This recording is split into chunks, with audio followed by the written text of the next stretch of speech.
नमस्कार प्रेक्षकांनो, या मालिकेच्या आजच्या भागामध्ये आपण पाहणार आहोत की आता पूजा संपल्यानंतर आता गौतम शर्वरीला म्हणतो की शेरू चल ना, आपण सगळेजण बरोबरच जाऊयात. आता ऑफिस तर एकच आहे ना. ते ऐकताच आता पमा आणि सुभाष सगळ्यांना मोठा धक्का बसून सुभाष आता शर्वरीकडे बघतो.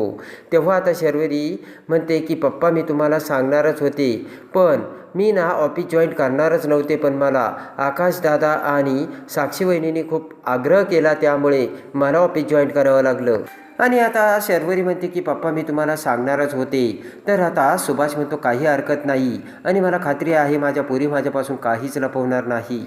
आणि लगेच आता सुभाष म्हणतो की काही वेळा परिस्थिती माणसाला हे करायला भाग पडते, पण चांगली गोष्ट आहे तुम्ही सगळे एकत्र काम करताय. आणि सुभाष म्हणतो की तसे जयला सुद्धा बिझनेसमध्ये मदत होते. आणि लगेच आता जय सुद्धा थँक्स असे म्हणत आता सगळेजण जाऊ लागतात. आणि तेवढ्यात पामा पुन्हा जात असणाऱ्या जय गौतमला थांबवते आणि म्हणते प्रसादाचं जेवण केलंय, थांबा, नैवेद्य दाखवून लगेच तुम्हाला देते. आणि पमा आता लगेच प्रसादाची पिशवी बाहेर घेऊन जयकडे देते. तर सुभाष म्हणतो की आपल्याला ना आता यांच्या साखरपुड्याचं बोलावं लागेल ना. तर पमा म्हणते हो.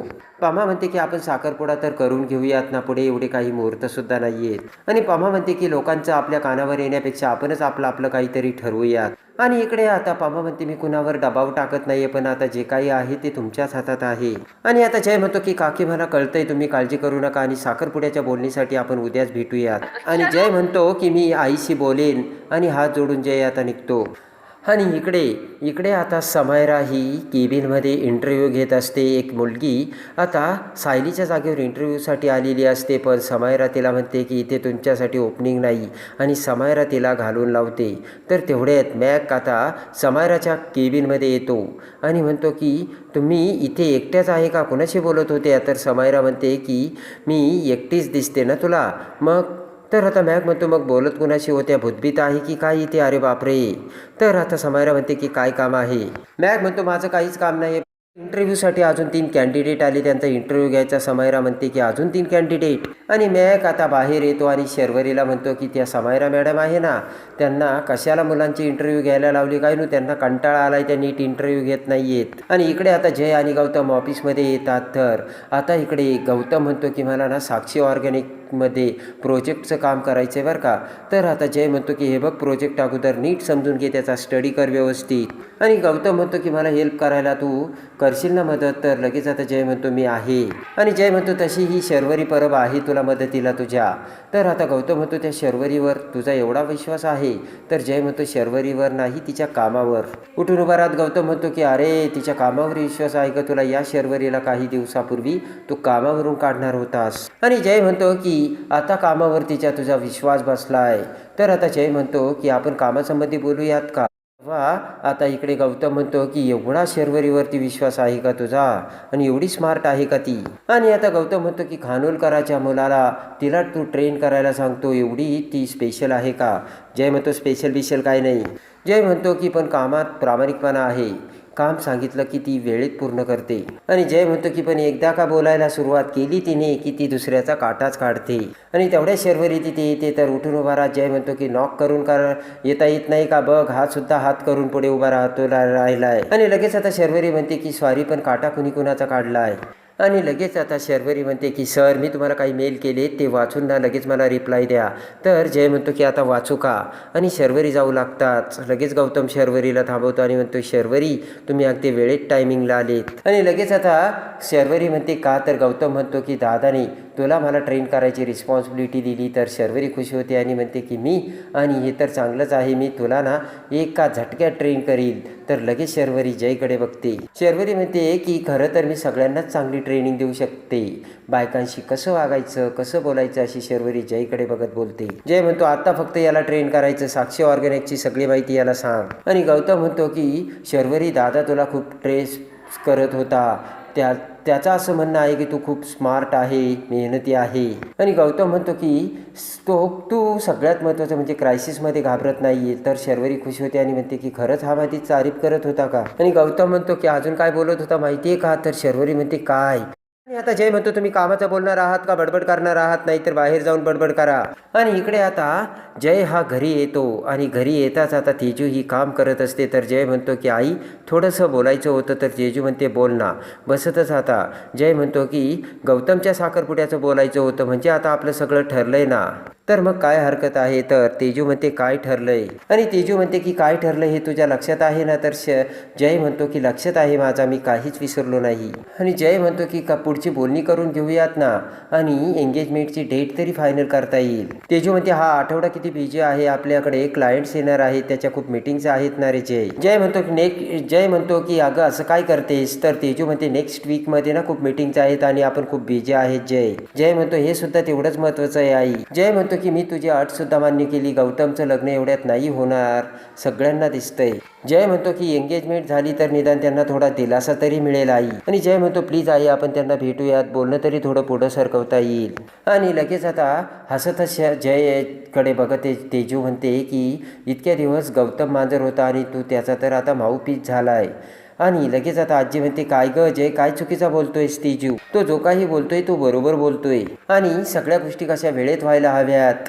तर आता जय म्हणतो की उगाच त्यांना वाटायचं आपण वेळ वाया घालवतोय. आणि जय म्हणतो की गौतम आता कुठे मार्ग लागलेला दिसतोय, तेव्हा तो माझं काही ऐकणार नाहीये. जय म्हणतो की त्याची जर एंगेजमेंट झाली तर तो अजून जबाबदारीने वागे नाही. आजी म्हणते की आपल्या मुलाचं लग्न आहे तेजू, त्यासाठी तुझी कामं महत्वाची आहेत का. आणि लगेच आता आजी म्हणते की जय तू त्यांना कळव आणि उद्या भेटायला बोलाव, 11 वाजता यायला सांग.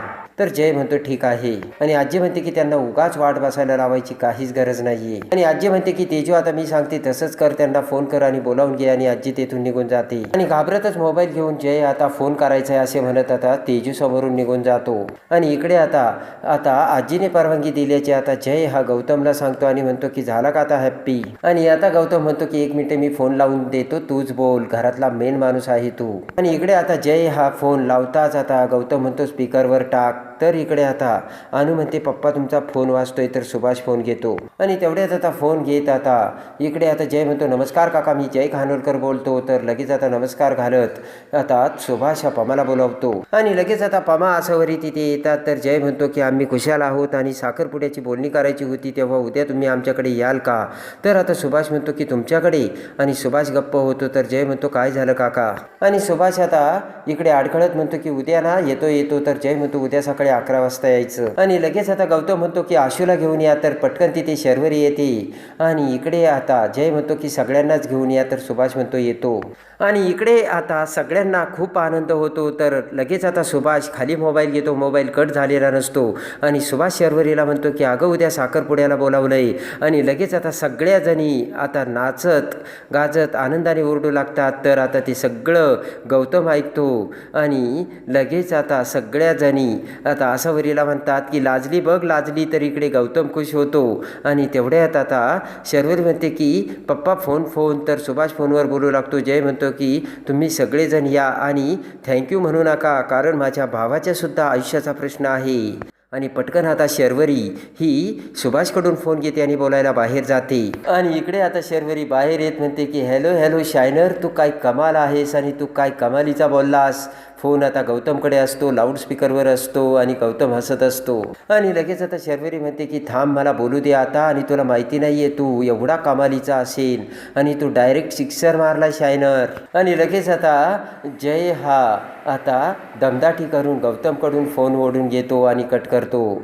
शर्वरी म्हणते जाऊ दे, केला कट तर केला. आणि लगेच गौतम मोठमोठ्याने हसू लागतो.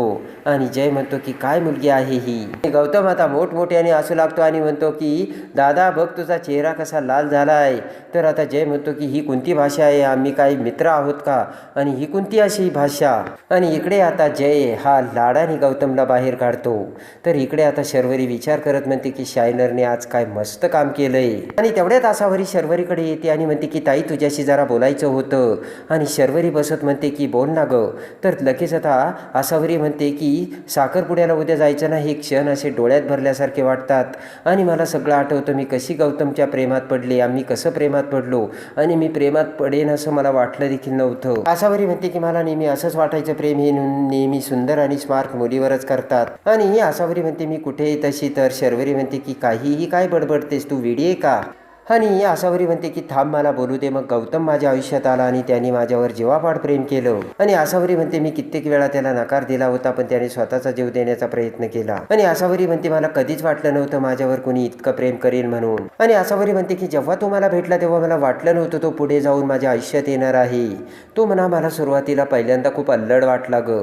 आणि इकडे आता लगेच आसावरी म्हणते की जग एवढं सुंदर असेल मला वाटलं नव्हतं. आणि मी 24 तास फक्त गौतमचाच विचार करते. शर्वरी फक्त आसावरीचं बोलणं ऐकत असते. आणि आसावरी म्हणते मी एका वेगळ्याच जगात आहे आणि त्या जगात फक्त मी आणि गौतम दोघेच आहोत असं मला वाटतंय. आणि आसावरी म्हणते की मला असं वाटतं की प्रत्येक माणसाने अगदी मनापासून प्रेमात पडावं.